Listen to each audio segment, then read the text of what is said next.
Praise the lord. Good morning. మన ప్రభువును రక్షకుడైన యేసుక్రీస్తు పరిశుద్ధ నామంలో యేసుతో అనుదినము అనే ఈ పరిచర్య ద్వారా ప్రతిదినము దేవుని యొక్క శ్రేష్టమైన వాక్యాన్ని వింటున్న మీ అందరికీ నా హృదయపూర్వకమైన వందనములు. నా ప్రియ సహోదరి సహోదరుడా, చిన్న ప్రార్థన చేసుకుందాం. తల ఉంచినట్లయితే, మహాగణుడ పరిశుద్ధుడైన మా తండ్రి, కృపగల దేవ, మహోన్నతుడా, సర్వకృపానిధి, ఈరోజు నీ కుమారులుగా నీ కుమార్తెలుగా నీ వాక్యాన్ని మేము ధ్యానించుండగా ఆత్మ సంగములతో చెప్పు మాట చెవి గలవాడు వినుగాకని సత్యవాక్య ప్రకారంగా నీవే మాతో మాట్లాడి మమ్మల్ని అందరినీ బలపరచమని సర్వోన్నతుని యేసు శక్తి గల నామంలో ప్రార్థించి వేడుకొంచున్నాం మా యెహోవా తండ్రి.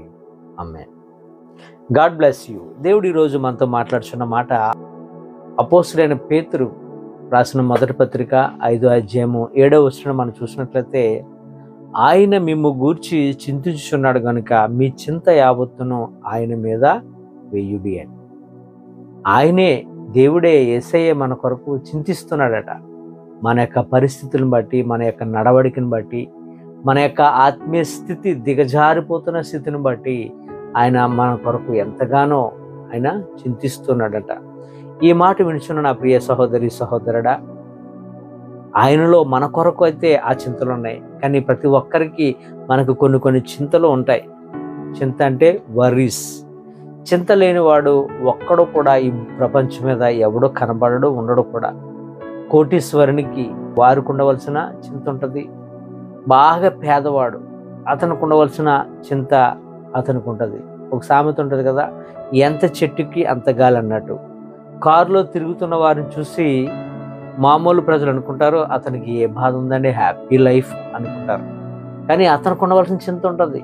ఎందుకు అంటే అతడు ఫైనాన్స్ కట్టుకోవాలి. నెల వచ్చిందంటే ఆ కారు ఫైనాన్స్ కట్టుకోవడానికి అతనికి చాలా చింత ఉంటుంది. ఎలా ఈ నెల ఫైనాన్స్ కట్టుకోవాలని ఆలోచన చేస్తుంటాడు. అవునా కదండి? ప్రతి ఒక్కరికి కూడా ఏదో సమస్య, చింత ఉంటూనే ఉంటుంది. కనుక మనము ఎవరితో కూడా పోల్చుకోవద్దు. పక్క వ్యక్తితో ఎప్పుడు కూడా మనకి పోలుకుండొద్దు. మనకి ఈరోజు హ్యాపీగా ఉండి డే అంతా ఎంతో చక్కగా గడిచిపోయింది అనుకోండి, అంతకు మించి మనకి దీవెన మరొకటి ఉండనే ఉండదు. కీర్తనకారుడు అంటాడు 90వ కీర్తన 12వ వచనంలో, మా దినములు లెక్కించుట మాకు నేర్పుము, మా దినములు లెక్కించుట మాకు నేర్పుమని. అదే 90వ కీర్తన 14వ వచనంలో అంటాడు, ఉదయమున నీ కృపతో మమ్మను తృప్తిపరచము, అప్పుడు మేము మా దినములని ఉత్సాహించి సంతోషించుదుమని. దేవుని కృప లేనిదే మనం డేను కౌంట్ చేయటము చాలా కష్టం. మనం దేవుడిచ్చినటువంటి రోజును కౌంట్ చేయగలుగుతున్నాము అంటే, దేవునితో మనం తిరుగుతున్నాము అంటే అది మనకి పెద్ద దీవెన, అది గొప్ప కృప అని చెప్పొచ్చు. మనం ఈ రోజుల్లో బైక్ మీదో లేదంటే కారులోనో ఆటోలో బయటికి వెళ్ళి తిరిగి ఇంటికి వస్తున్నాము అంటే అది దేవుని యొక్క మహాకృప. క్షేమకరంగా మన గృహం నుంచి వెళ్ళి క్షేమకరంగా మరలా మన గృహానికి చేరుతున్నామంటే అది దేవుని యొక్క కృప మాత్రమే తప్ప మన గొప్ప డ్రైవింగ్, నాకు బాగా వచ్చు డ్రైవ్ చేయటం, నేను బండిని బాగా డ్రైవ్ చేయగలను అని మనం అనుకోవటం అది పెద్ద తప్పు. ఎందుకంటే దేవుని కృప లేనిదే మనం జీవించలేము. నా ప్రియ సహోదరి సహోదరుడా, మనం మరొకరితో మనం పోల్చుకుంటున్నామంటే మన చింతను మరీ ఎక్కువగా, చింతను బాధను మనం పెంచుకుంటున్నామని అర్థం. ఎందుకంటే కొంతమందిని బాగుంటారు, వారు దేవుడిచ్చిన కృప వాళ్ళకి, వాళ్ళని చూసి మనం బాధపడుతున్నాము, వారిని చూసి మనం వరి అవుతున్నామంటే దేవుడు ఎవరిని కరుణించునో వారినే కరుణిస్తాడు ఆయన. కాబట్టి మనం ఎవరిని కూడా చూసి పోల్చుకోకూడదు. దేవుని యొక్క మహాకృప వారికి ఉంది కాబట్టి, వారిని దేవుడు ఆశీర్వదించాడు కాబట్టి ఆ స్థితిలో ఉండగలిగారు.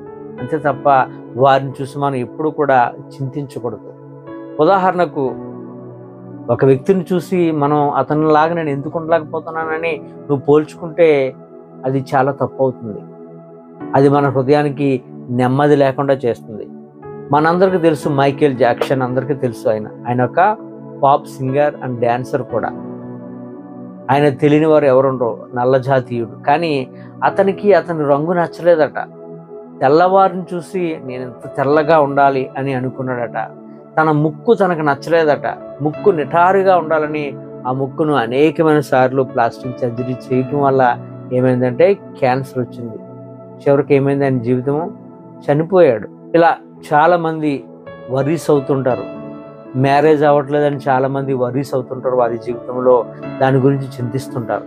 కొంతమంది పిల్లలు పుట్టట్లేదు నాకు అని దాని కొరకు వరి అవుతూ చాలా వేదనకు గురవుతుంటారు. కొంతమంది అప్పులు తీరట్లేదని దాని కొరకు వారు వేదన పడుతూ చింతిస్తూ ఉంటారు. మనకు కావాల్సింది మనకు దొరకట్లేదని మనం ఎంతగానో చింతిస్తూ ఉంటాం. దేవుని పిల్లలుగా మనం చింతిస్తే ఆయన పిల్లలైనటువంటి మన తండ్రి అయినటువంటి దేవుడైన యేసయ్య మన కొరకు కూడా చింతిస్తున్నాడంట. అయ్యో నా కుమారుడు, అయ్యో నా కుమార్తె అని మన కొరకు కూడా ఆయన చింతిస్తున్నాడంట. నా ప్రియ సహోదరి సహోదరుడా, దేని కొరకు కూడా చింతించొద్దు.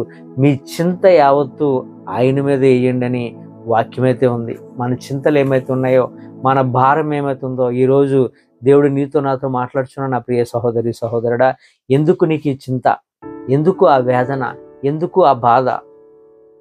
చూడండి, ఆకాశ పక్షులు చూడండి, అవి విత్తవు కోయవు, వాటిని దేవుడు ఎంత వైభవంగా వాటిని పోషించట్లేదు.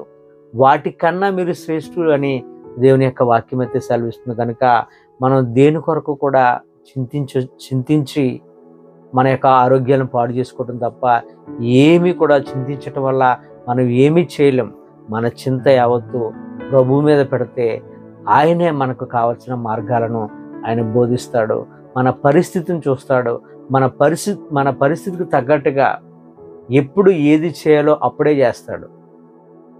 ఆయన యొక్క టైం ఫ్రేమ్లోకి మనం వెళ్ళిపోవాలి తప్ప మన యొక్క టైం ఫ్రేమ్లోనికి ప్రభువుని మనం తీసుకురాకూడదు. అంతే తప్ప మనము చింతించి నాకు ఎందుకు జరగట్లేదు ప్రభు అని దేవుణ్ణి మనం మన ఫ్రేమ్లోకి తెచ్చుకుంటే అది మంచిది కాదు. దేవుని యొక్క సరెండర్లోకి మనం వెళ్ళిపోవాలి. ఆయన యొద్దకు మనం వెళ్ళిపోవాలి. ఆయనలో మనం చింతిస్తే, మన చింత యావత్తు ఆయన మీద పెడితే, మన చింత యావత్తు ఆయన మీద పడితే సమస్తము సమాధానంతో మనలను ఆయన నడిపించగలడు. ఈ కొద్ది మాటలు దేవుడు మనందరి జీవితంలో నెరవేర్చును గాక. ఆమేన్. God bless.